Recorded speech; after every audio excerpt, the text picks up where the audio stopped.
Art and healing. Hi, my name is Jaffe, and this is a short video about art and healing created to support your health and well-being. As a medical patient, artist, and art history enthusiast, I've experienced many of these benefits firsthand. Art has carried me through some of the most difficult moments of my life. It has helped me to find meaning and purpose when life has otherwise felt directionless or senseless. Now, you might think that's because I'm an artist, but science tells us something remarkable. You don't have to be an artist, an expert, or even particularly creative to benefit from art. The healing effects of art are human. They're biological. They're universal. Introduction to art.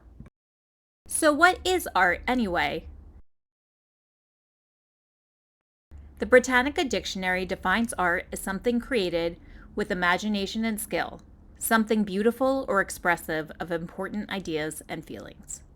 Today, art takes many forms: visual art, music, literature, theater, film, architecture, performance art, and immersive installations. But art also lives in thoughtfully prepared meals, interior design, gardens, fashion, craft, comedy, and even scent. Art is everywhere. It's how we beautify our world and how we make meaning within it. The mind-body connection. Before we dive deeper, let's talk about something powerful: the mind-body connection. Simply knowing that something is good for your body can actually increase its physical benefit. In a 2007 study published by Harvard University, researchers told a group of hotel housekeepers that their daily cleaning work qualified as healthy exercise. Another group was not given this information.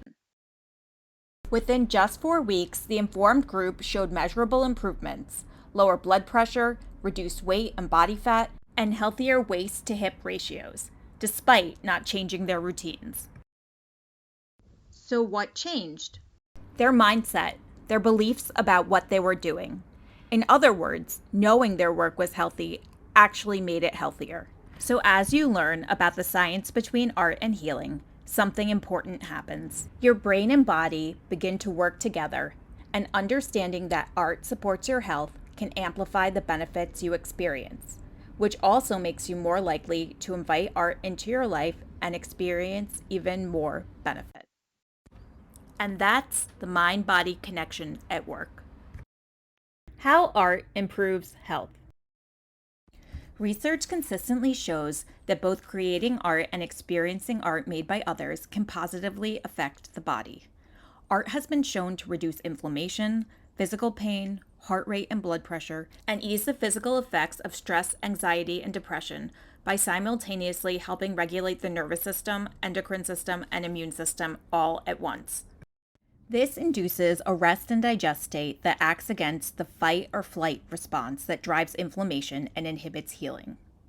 A 2025 study from King's College London found that viewing original artworks in a gallery decreased pro-inflammatory cytokines, specifically interleukin 6 and tumor necrosis factor alpha, by up to 30%, which are proteins associated with chronic disease, pain, and stress. Engaging in art, including drawing, painting, and viewing art, significantly helps to lower cortisol, which has been found to increase the risk of breast and prostate cancer in people with BRCA mutations when levels are high.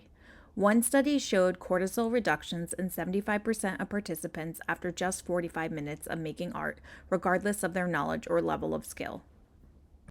Art has been shown to boost immune function, including the activity of the white blood cells that help fight viruses and tumors.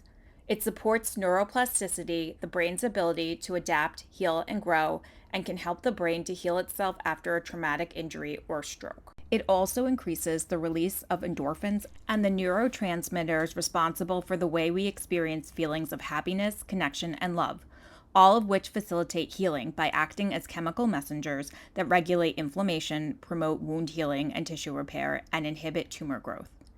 In hospital settings, patients exposed to art have been found to heal more quickly, experience shorter hospital stays, and report better overall outcomes. Art doesn't replace medical care, but it can profoundly support it.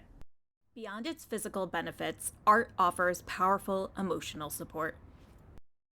Negative emotions, especially chronic stress, isolation, anxiety, and despair are strongly associated with physical illness, and illness can, in turn, intensify those negative emotions.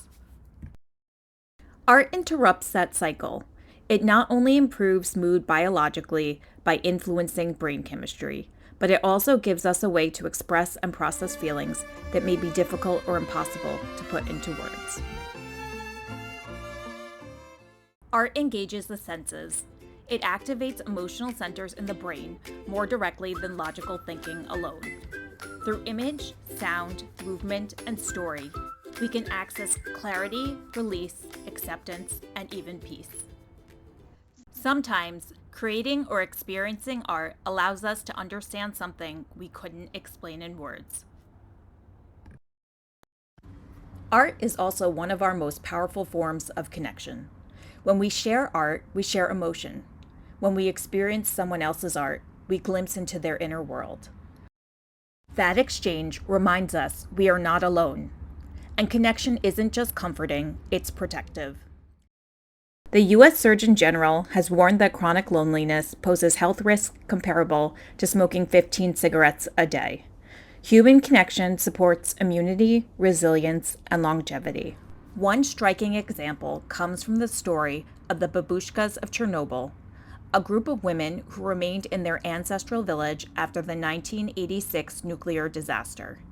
Despite the risk of living in a declared exclusion zone deemed uninhabitable for thousands of years due to intense radioactive contamination, many of the babushkas outlived their relocated peers, whose health declined due to the stress, depression, and anxiety associated with forced relocation and social isolation.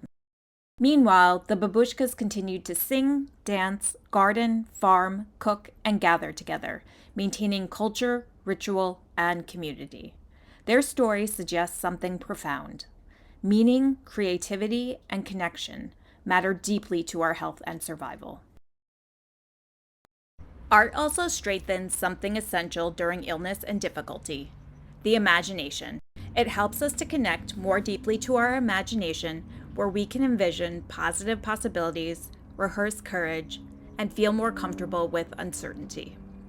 Neuroscience shows that vivid visualization activates many of the same neural pathways as real life experience.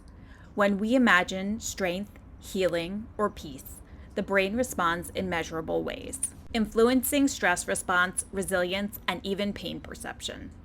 This doesn't mean visualization replaces medical care, and it certainly doesn't mean outcomes depend on thinking positively. It simply means that imagination is powerful, and art is one of the safest, most accessible ways to use it. Art and the unknown. Since ancient times, art has been intertwined with spirituality, ritual, and transcendence. Across cultures and religions, humans have used art to explore life's biggest mysteries, including illness, suffering, mortality, and meaning. Art makes the invisible visible. It helps us approach the unknown with curiosity instead of fear. Through beauty, expression, and shared experience, it transforms uncertainty into something we can sit with, even something we can find awe and magic within.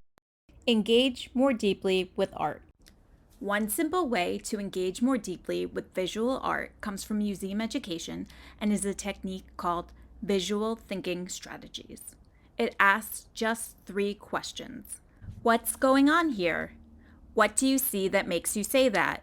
What more can you find? These questions slow us down. They invite curiosity. They turn looking into discovering.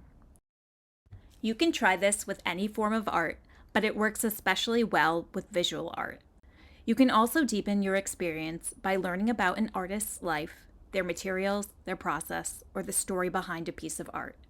Context enriches connection. To give us a better understanding of VTS, let's try an example together using this painting by Frida Kahlo entitled Self-Portrait with Thorn Necklace and Hummingbird from 1940. Question 1. What's going on here? After taking a minute to look at the art, we can say, this is a painting of a woman with heavy-set eyebrows and a stoic look on her face. She is wearing a necklace of thorns with a dead hummingbird as its pendant. Question 2. What do you see that makes you say that? After taking time to think about our observations, we can say, she is gazing straight ahead and seems unfazed by the necklace of thorns despite the blood it draws from her neck. Question 3. What more can we find? After looking back at the painting, we see more. There is a black monkey that seems to be adjusting the necklace on her neck, and a black cat that seems to be hunting the dead hummingbird on her necklace. There are 2 butterfly barrettes symmetrically placed atop the woman's headdress, and 2 dragonflies with flowers for faces that float as if watching the barrettes. When we learn about the story behind this painting, we find out that it was painted right after Kahlo's divorce from her husband, the painter Diego Rivera, who cheated on Frida with her younger sister Cristina. Rivera had given Kahlo a pet monkey, so the monkey could be a direct reference to him, especially since he is tugging at the thorns around her throat that make her a Christ-like figure. The heavily painted brow and mustache is also thought by some historians to be intended as a feminist statement, and Frida was known to dress in men's clothing, drink tequila with men, and date women in addition to men. Art in everyday life. Art doesn't have to live in museums. It can live in your home through colors you love, meaningful objects, lighting, plants, textures, and music. It can live in what you wear. It can live in a meal you thoughtfully prepare. It can live in singing, dancing, doodling, storytelling, arranging flowers, or plating food beautifully. And if you decide to create, here's the most important advice. Create without self-criticism. Let go of needing to be perfect. Make what brings you joy or curiosity, and allow yourself to play and experience wonder. Art doesn't need to be technically impressive to be meaningful or healing, and there's no one way to go about making or experiencing it. In conclusion, art will not eliminate difficulty, but it can change how we move through it. It can steady the nervous system. It can lift the spirit. It can connect us to others. It can remind us that even in the most uncertain seasons, we are still creative, expressive, meaning-making beings. I hope you discovered something helpful here today, and I wish you strength, peace, and moments of beauty in your health and wellness journey.